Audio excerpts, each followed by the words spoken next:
Hi, this is Dr. Perry Carpenter. I'd like to thank you for taking the time to join me on this week's video.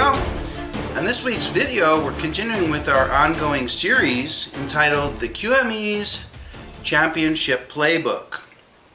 And in our next two sessions, I want to talk to you about the end result of your entire evaluation, and that has to do with your QME report, your finished work product, which represents you out in the marketplace in electronic cyberland forever and ever and ever. And if you believe that to be true, that your work product lives on in perpetuity forever, it's important that you agree with me that your QME report, which bears your signature, should be an absolute masterpiece. It should be perfect. It should be flawless. It should be brilliant. And that brings up a new principle from here moving forward, which is going to be our guiding principle, and that is never, ever, ever submit your QME report until you conclude that the report is absolutely perfect. It must be perfect. We're after perfection in the QME report. And it's interesting because the parties involved in the workers' compensation system never get a chance to meet the examinee, generally, unless the applicant attorney actually meets the examinee. But generally, the claims administrator never has a chance to meet with the examinee. And the parties, many of the parties, never have a chance to meet you as well, unless there's a deposition for some reason. And so in the work that we do, many times the parties are completely anonymous to us. Well, the parties get to know you as the qualified medical evaluator through the written word of your QME report. So your QME report is a reflection of you.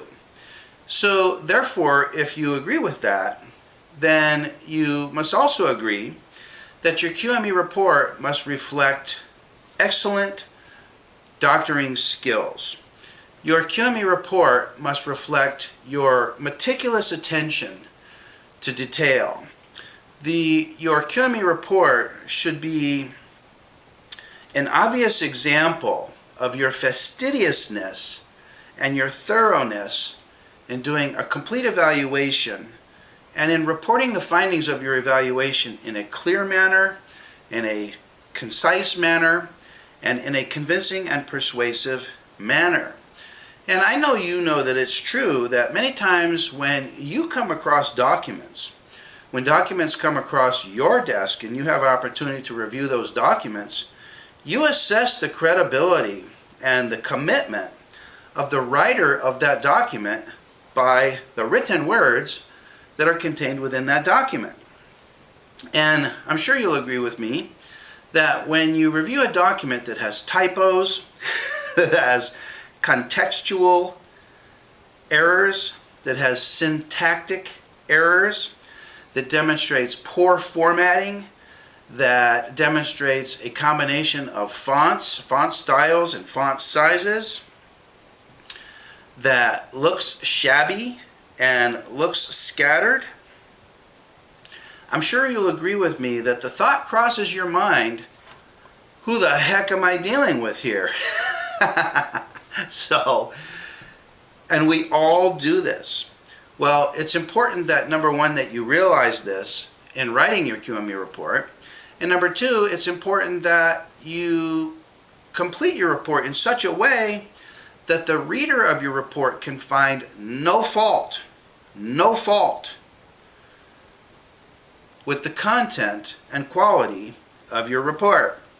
I'm asking you to strive for perfection in your QME reports. Now, this is going to be a stretch for many doctors because while most qualified medically evaluating doctors are excellent doctors, they're less than excellent writers. And that's completely understandable. We have minimal training as writers, while we have maximal training as doctors. But because we live in a world where the written word conveys our spoken words, it's important that your written words be presented in such a way that they represent you as competent, as qualified, as clear, and as thorough as you really are. So today, and over today's session and over the next two sessions, I want to give you some simple recommendations that you can employ in your very next evaluation that will instantly improve the content and quality of your report. Now, this is not going to be a complete course on report writing. I have other courses available for you, 6-hour courses as a matter of fact, which are complete courses on report writing. But for today, I just want to give you some simple suggestions, not so much related to the content of your report, but more related to the visual appeal and the appearance of your report. You know, there's many things that you can do to simply improve the appearance of your report, to make your report appear more organized, to make your report appear clearer, to make your report appear more sequential than it currently is. And these are just some simple suggestions that you can implement immediately. And in other programs, we talk about how to improve the content and quality of the content of your report. In other words, the content of your opinions and conclusions. But today I want to focus more on simply the visual appeal and the appearance of your report, and tightening up and cleaning up your report so then when the reader of the report looks at your report and sits down to read it, they immediately get a strong first impression about you and about your competence as a qualified medical evaluator. So I want to give you some simple suggestions that you can implement right away. Now, I want to let you know something else about your report that you may not have thought about up till now. But it bears repeating here that many of the components of the QME examination that we do, and many of the components of the report writing that we do, are governed by law. They're governed by labor codes and codes of regulation. Well, what better opportunity than in the content of your report to demonstrate to the readers that, number one, you know the codes and regulations involved with the examination and the report writing, and that even more importantly, number two, that you complied with the codes and regulations involved with the examination and with reporting and in writing your report. So the report is an excellent opportunity for you to demonstrate to the reader that you know and that you did it, that you know the codes and regulations and that you complied with the codes and regulations. And in the report, we actually want to clobber the reader of the report over the head. We want to clobber them over the head in demonstrating to them our compliance with the codes and regulations. And I'll give you several examples as to just how to do that. So I have a fabulous program for you over the next two sessions. And just to put this in context, in this program, the QME's Championship Playbook, we're talking about the very best procedures, practices, protocols, and tactics used by the very best evaluators in the entire state. And this is section 3, the final section of this program. In section 1, we talked about the preparatory secrets of the very best evaluators. And in section 2, we talked about the interview and physical examination secrets of the very best evaluators. Well, in this section, we're finishing up by talking about how the very best evaluators report the findings of their evaluation in written words in a way that's clear, in a way that's compelling, in a way that's accurate, in a way that's persuasive, and in a way that qualifies every single opinion and conclusion in the report as substantial medical evidence, so that, in essence, the final end product of the QME report becomes a reflection of the irrefutable truth.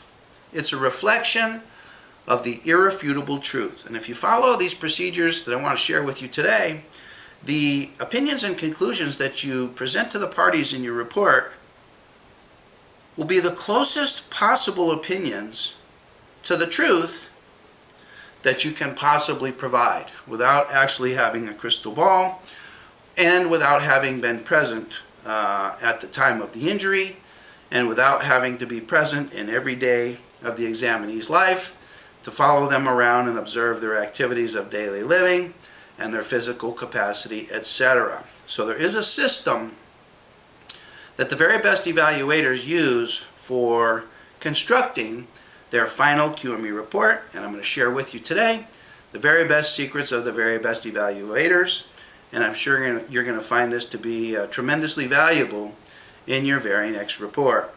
So I'm going to assemble a couple of materials, and I'll be back here with you in just a couple moments as we continue today's program, which is the report writing secrets of the very best evaluators. So I'll be back with you here in just a few moments.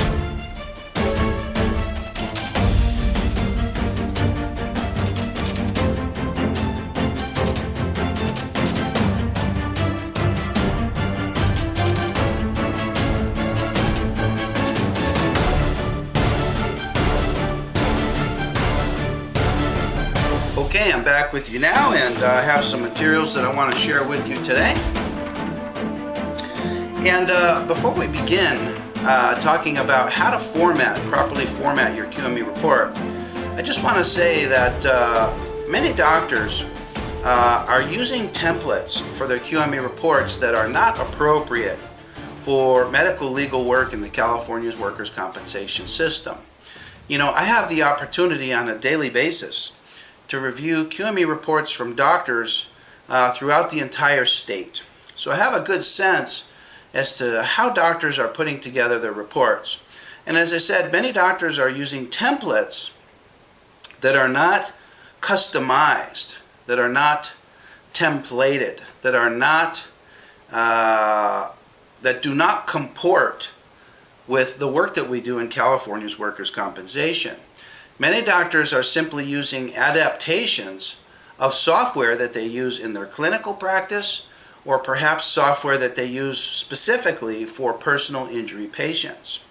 And our clinical practice and the legal environment related to personal injury patients is completely different than the specific work that we're involved with as qualified medical evaluators in the California workers' compensation system. So if you do not have a specific template for California workers' compensation, and specifically if you do not have a template that complies and comports exactly with the requirements of the AMA guides, I want to let you know that we have that template available for you. We have the most complete, the most thorough, the most comprehensive, the most beautiful template that you'll find anywhere in the industry. How do I know that? Because I've been working personally on this template mostly daily for over a decade. In other words, this template gets edited on a daily and weekly basis and has been edited daily and weekly for over a decade. Our template comes in male and female versions, so you don't have to change the he's and the she's and the his's and the hers. And the template will blow you away. It contains every physical examination procedure described in the AMA guides. It contains every topic heading that are described in both the 2016 Physician's Guide and also in the AMA guides, and it's the most thorough template that you'll ever find. So if you do not have a template, I recommend that you go onto our website, which is www.ezcontinuingeducation.org, and order the QME template for you. And I provide for you a link here that you can reference for those templates. Okay? So let's talk now about proper formatting of your QME report. And to illustrate these principles, I have an actual report here that I'm going to share with you. Now, this is a redacted report, but this is an example of a report that I consider to be an excellent report. An excellent report. And as we go through some of these principles, and as I depict those principles as they appear in this actual report, I want you to compare this with your report, and I want you to decide if your reports could use some of these simple suggestions, and if some of these simple suggestions could immediately improve the content and quality of your report. Okay? So let's talk about proper report formatting.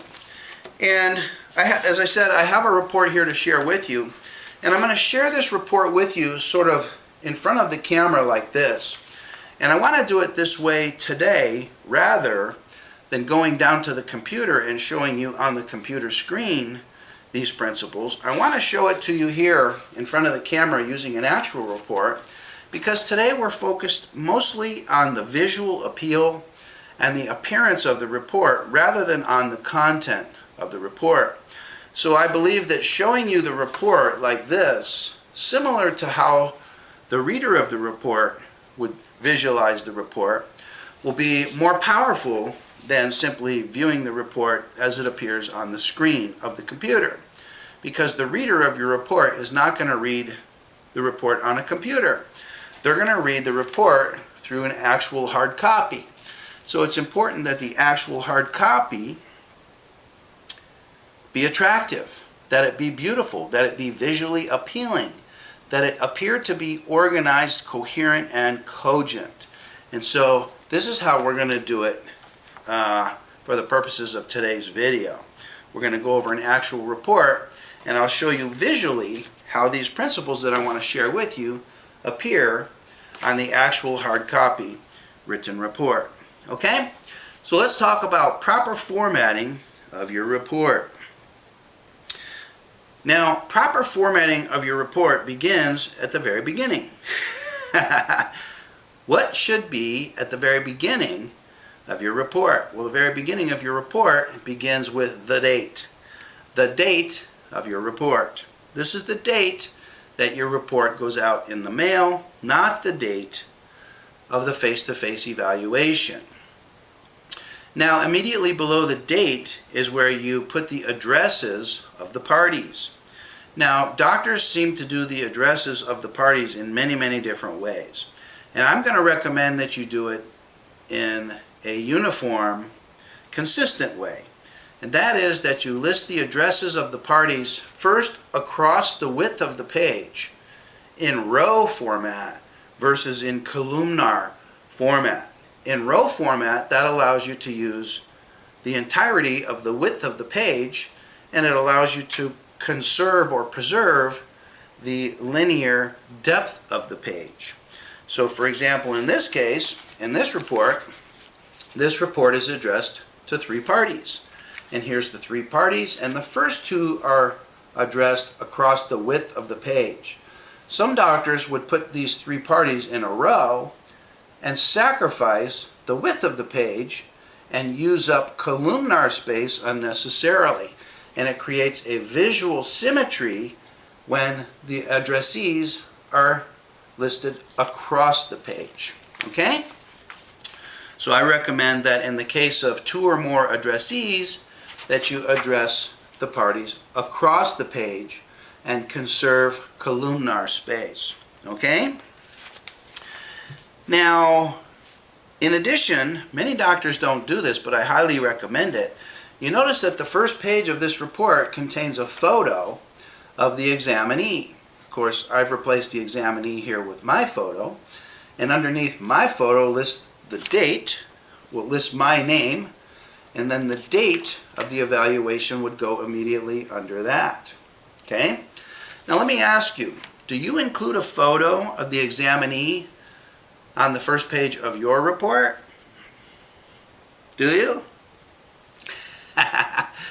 Most doctors, 99% of doctors, do not include a photo of the examinee. And what a simple missed opportunity it is to neglect to put a photo of the examinee on the first page of the report. What a great opportunity it is to distinguish your report from the masses of other reports that the parties received with the simple addition of a photo of the star of this evaluation, which is the examinee.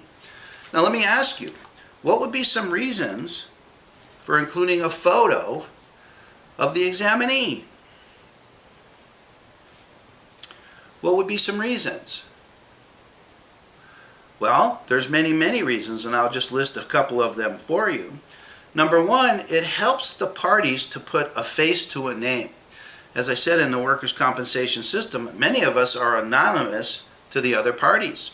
And certainly the examinee is anonymous to the claims administrator and to the defense attorney. And including a photo of the examinee puts a face with a name and indicates to the claims administrator and indicates to the defense attorney that this is an actual live person.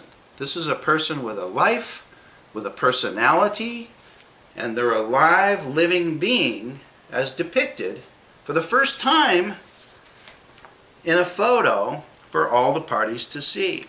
So it allows us to put a face with a name and to humanize the examinee. What's another reason? Well, how about simply to identify the examinee, to make sure that the examinee who's attending the appointment with you is the actual injured worker? How about that? How about number three? How about if you ever have to revisit this case in the future, 2-3 years from now, you're not going to remember who Bill Smith was or Charles Talmadge was, but when you go to pull up the report in your computer and you zoom in on that face, then it will instantly come back to you who that examinee was. Okay, so there's many good reasons for taking the examinee's photo, not only to improve the visual appearance of your report, of which it certainly does that. So start now to include a photo of the examinee on the first page of your report. After the photo of the examinee comes the demographic data of the examinee, which includes the name, the claim number, the employer, the date of birth, all of that demographic data, which is listed here in this section of the report. Now I want you to notice that the demographic data here is inserted into a table. We're using here tabular format. Now I want you to look at that just visually as that appears on the page, and look how neat and tidy it looks. Look how separate and distinct from the remainder of the report it looks. Look how the eyeball's attention goes right immediately toward the tabular format and distinguishes the demographic data from all the other data on the form. So certainly with regards to the examinee's demographic data, as well as many other pieces of data throughout your report, you want to use tabular format whenever possible. And table formatting is very simple to do in Microsoft Word, and there are many, many opportunities in the reports that you're currently writing to present your data in a way that's visually appealing and easy to read and easily organized in tabular format. So this makes it easy on the eye of the reader, and it breaks up the content of the page to make the page easier for the reader to digest. So wherever possible, use tabular formatting throughout the body of your report. And I'll show you many other examples of the use of tables throughout this report as well. And then finally, before we begin and get into the report, before we get into the introduction section of the report, the next thing finally that comes is the salutation. And this is where you here address the report to the parties. Now the salutation is going to include each of the names of the addressees of the report, as well as the name of the examinee. So in this case, you'll notice that it says, Dear applicant attorney, dear defense attorney, dear claims administrator, and finally, dear examinee.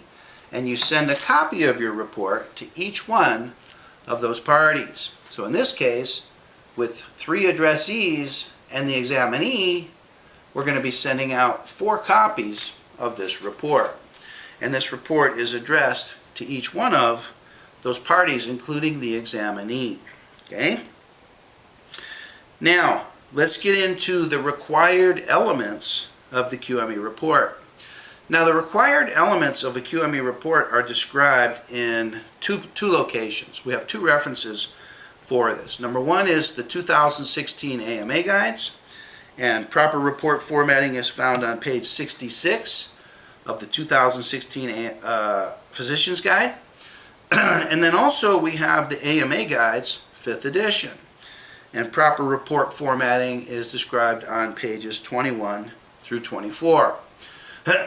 Now, it's interesting because the AMA guides describe how to properly format a permanent impairment report. Well, in California's workers' compensation system, the AMA guides and the formatting described in the AMA guides is not exactly consistent with the requirements of California's workers' compensation. So it's important that you focus primarily for the required elements of your report on the 2016 Physician's Guide and integrate some components of the AMA guides as relates to the permanent impairments in the permanent impairment sections of your report. So for the majority of the formatting of our report, we're going to rely on the 2016 Physician's Guide, and in certain parts of our report, we're going to integrate some of the components described in the AMA guides. Okay? So what follows here is mostly going to be related to the 2016 Physician's Guide. Okay? And I'll highlight those areas that reference the AMA guides as we go. Okay? So the first section of your report and required element in your report is the introduction section of your report.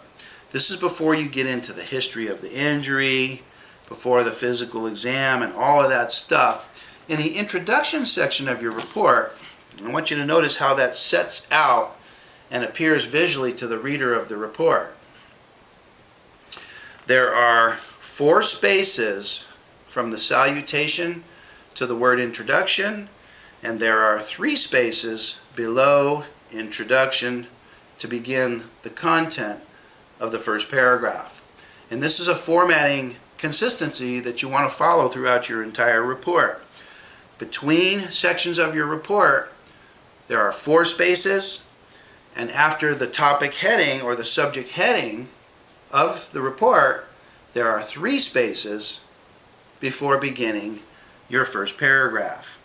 And this is something that you need to apply consistently throughout the entirety of your report so that your report appears well laid out and consistently laid out to the reader. Why do I tell you this? The reason I tell you this is because many doctors do not do it this way. They will have, in some instances, 2 spaces and 2 spaces, and on the next page they'll have 1 space and 3 spaces, and they'll have 3 spaces and no spaces, and mishmash, inconsistent formatting that simply looks terrible on the written page. Looks totally disorganized and unclear, and it conjures up pictures of the evaluator as some unkempt, unshaven, messy hair, tilted bow tie type of evaluator.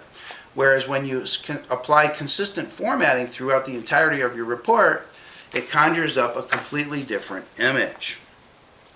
So in the introduction section of your report, there's several elements that you want to include in this section of your report. Number 1, you want to include the date of the appointment call. Remember, in workers' compensation, many timelines are governed by law. So you want to put the date of your appointment call, and you better have the date of the evaluation within 60 days of the date of that appointment call, unless there's some good cause as to why 60 days was insufficient. Okay? Then you want to include the date of the evaluation and the location that the evaluation was performed. Now, this is one opportunity where you get to demonstrate to the parties that you've complied with at least 2 codes of regulation. In this case, codes of regulation 34, CCR 34, and also CCR 35.5. So let me read those codes of regulation for you, and I'll show you how to integrate your compliance with these codes into the introduction section of your report. And this is CCR 34, Section B. It says, the QME shall schedule an appointment for the first comprehensive medical legal examination, which shall be conducted only at the medical office listed on the panel selection form. So the address that you list here as the address of the location has to be the same address. It better be the same address. You better do the examination at the same address that's listed on the panel. Okay? The medical unit is very serious about first evaluations. Now, subsequent evaluations can be conducted at a location different from the initial evaluation, but the initial evaluation is written in stone, and it better be the same as the address listed on the panel. In fact, it says here in 34B, any subsequent evaluation appointments, okay, so re-evals after the initial eval, may be performed at another medical office of the selected QME if that office is listed with the medical director and is within a reasonable geographic distance from the injured worker's residence. So 34 requires that we perform the initial evaluation at the same location that's listed on the panel. And here, by listing the location, you demonstrate your compliance with CCR 34. Well, what about CCR 35.5? It says, each reporting evaluator shall state in the body of the comprehensive medical legal report the date the examination was completed and the street address at which the examination was performed. So they got you. They got you. They're going to make sure that you list the address, and by golly, that address better be the same as the address that's listed on the panel. And why not comply? Why not show them that you complied? Why not hit them in the face with your compliance? List the date and the location right within the introduction section of your report and get it off your chest and show the parties, hey, I know the rules and I'm complying with the rules. Okay? So that would look like this. It says here in the report, Mr. Jones was scheduled for an evaluation on June 1st, 2017 at 123 Main Street, Anytown, California, 95670 at 9 a.m. period. You've now complied with CCR 34 and CCR 35. Well, there's another code of regulation that's involved with our QME examination, or I should say evaluation, that we have to demonstrate that we comply with. And that is CCR 40, the disclosure requirements. Now, I found that many doctors do not comply with CCR 40, which are the disclosure requirements. The disclosure requirements tell us some things that we're required to disclose to the examinee before the evaluation. And many doctors are not doing this. But you want to do it, and I go into reasons why to do it in another discussion. But for the purposes of your report, it's important that you demonstrate to the parties that you complied with CCR 40. So let me read to you the language of CCR 40. It says, an evaluator selected from a QME panel shall advise an injured worker prior to or at the time of the actual evaluation of the following. And it lists several things that were required to advise the injured worker of. These are called the injured worker's disclosure requirements. These describes the rights of the injured worker during the evaluation, and many doctors are not doing it. So you have to do it. And I talk about how to do it and why to do it in another recording. But for the purposes of your report, you demonstrate to the parties that you complied with it as follows in the introductory section of your report. It says here, right here in this lower section, prior to the evaluation, see the code says either prior to or at the time of the actual evaluation. So it says here, prior to the evaluation, I provided Mr. Jones with a copy of the complete text of Title 8 CCR 40. I gave him the opportunity to ask questions. I answered all questions prior to proceeding with the evaluation. And part of the disclosure requirements requires us to advise the injured worker that they're able to ask questions at any time. And so we demonstrate to the parties in the body of our report that we complied with all the requirements, CCR 34, 35.5, and CCR 40, and we clobber them over the head with it right up front. Okay? Then, in the introductory section of the report, you want to go into your description of your use of the complexity factors described in CCR 9795. If you're familiar with CCR 9795, which describes the reasonable fees for medical legal services, it says that in cases where the ML104 or ML103 and ML104 levels of billing are used in the report, that you need to have a separate section at the beginning of the report wherein you describe the necessity of the use of the various complexity factors. So here it is. We give it to them in a separate section at the beginning of the report. In this case, it begins on the bottom of page 2 and goes over to the top of page 3 down to the midpoint of page 3, and it simply says,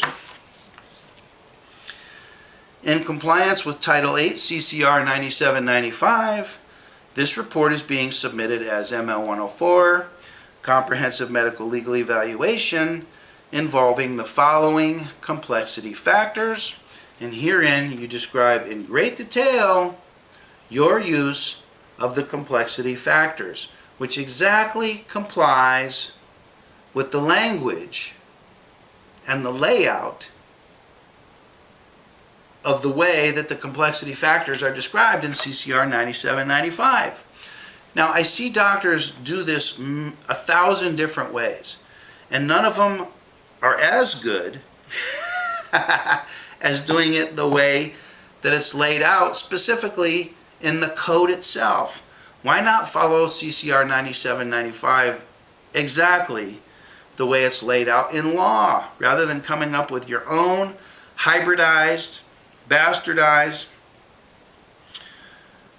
fabricated description of your use of the complexity factors, which is going to be scrutinized and down-coded by the parties and could possibly even lead your report to scrutiny by the medical unit staff, which I don't know if you know, but that's a major concern right now, is the way that doctors are using the complexity factors.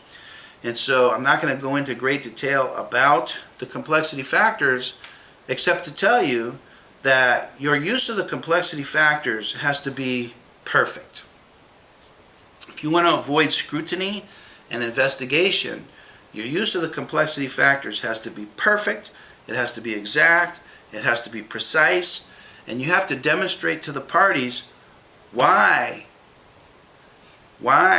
you used each of the specific complexity factors.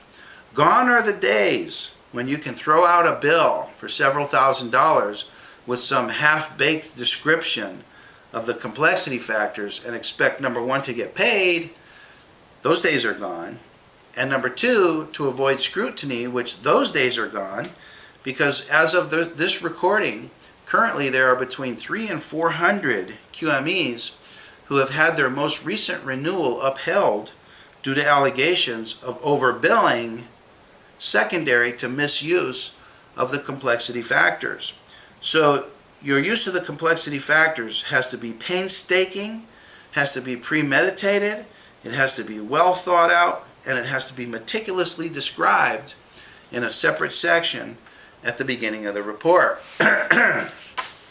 And that description includes both a verbal description, exactly as it's described in CCR 9795 itself, as well as a tabular summary of all the times and activities involved with this report, specifically as relates to the various complexity factors. And that includes or concludes the introduction section of your report. Okay? So I just want to let you see how this appears visually from the beginning of the report. We've got the date, we have the addressees, we have a photo of the examinee, we have our salutation, we have nice spacing, clear, consistent spacing throughout the report. We have our introductory section wherein we demonstrate our compliance with all of the codes of regulation.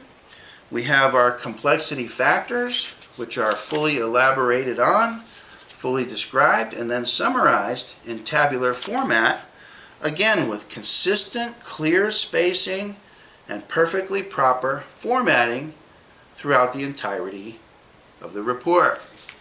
Okay?